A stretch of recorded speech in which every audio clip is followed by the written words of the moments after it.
Greetings, family. I would like to introduce a concept to us. The concept that I would like to introduce is the idea of an emergency fund. And some of us may have heard of this for certain. Some of us may not have. So let's talk about it. An emergency fund, it is the idea of having certain monies set aside that you do not touch. And its purpose is peace of mind. Check that out. So that in the event, if there is something that can occur or that will occur that can be harmful to your lifestyle or that can shift your quality of life, you're prepared and ready for that so that you're not as deeply impacted by that particular event. And there are different levels of doing this. I'm going to submit that we start an emergency fund by saving $2,000 and then putting that in a place that we don't regularly go. So your regular bank account for your everyday expenses, your bills, or your personal expenses, not there, somewhere else. Another account or another place that you're not normally going into for anything, and just sit it there. And this $2,000 really is just to prove to yourself that you can do it, that you can save $2,000 and then not touch it, and then just leave it there. And once you do that, that's a mindset shift now, okay? And once you do this now, you can graduate. Now, there are experts that would tell us that we should have 3 to 6 months of our lifestyle expenses saved up, right? So, easy numbers. Let's say that you're pulling in $5,000 a month. So, in order to have 3 months of that, that's $15,000 that you need to eventually save. If we're talking 6 months, then 5 times 6 is $30,000 that you need to have saved. Now, once you get very deep into this, then you eventually want to have 3 to 5 years put away. But this is something that is further away in thought for a lot of us. But here's the idea, and here's what it does for you, though.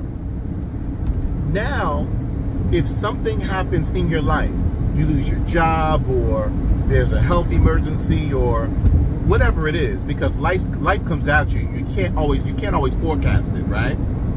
You know you have 3 months to figure it out before you hit rock bottom. You know you have 6 months. You can do nothing for 6 months and you have it to figure it out, or you have 6 months to work on this to make sure that this problem is solved and it never occurs again before it impacts you. Or you have 12 months, right? Or you have 36 months, right? And this now brings into just a different way of thinking. And this is something that I can say, being a person that has been on both sides of this coin multiple times, that it is definitely a different mentality and a different way of thinking when you have that cushion there from when you don't, right? It just clears your thought process, and you have more time to decide. You're looking at the world and the events that are going around you differently. It's just it's a different way of approaching life. You don't even have to necessarily be doing a particular thing, right? But just to see something, and you know that if you so desired, or you can actually do that, right? Not saying you're going to, but you could, because you have it.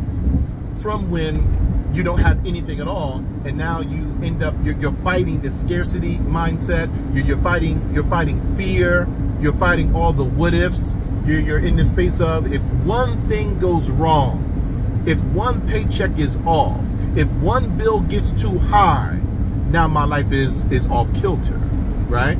So how can this be done? Well,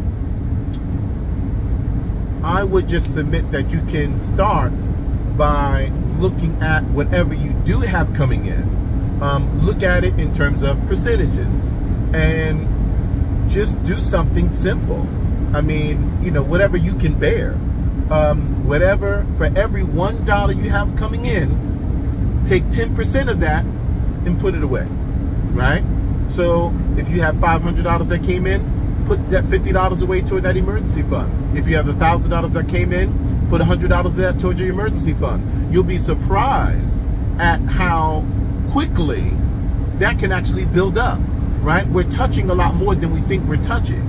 And 10% isn't gonna, I mean, come on. I mean, let's be real. You're blowing out on Netflix, you're blowing out on McDonald's or, you know, Starbucks, whatever else you're doing anyway, right? Put it away. Maybe some people have a higher tolerance. Maybe you can do 20%, 30%, and then live off of your 70%. Maybe for you it's 5%. Maybe it's 1%. The percentage doesn't matter. It's the habit that you build in this that matters, because now you're building good money habits. And now as your life changes or enhances or you have different opportunities, if you're at 1% and that's all you can do, that's fine. You're not going to be at 1% forever.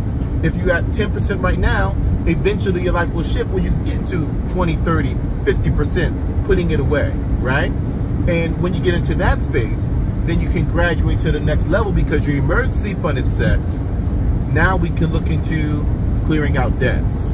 Now we can look into investments.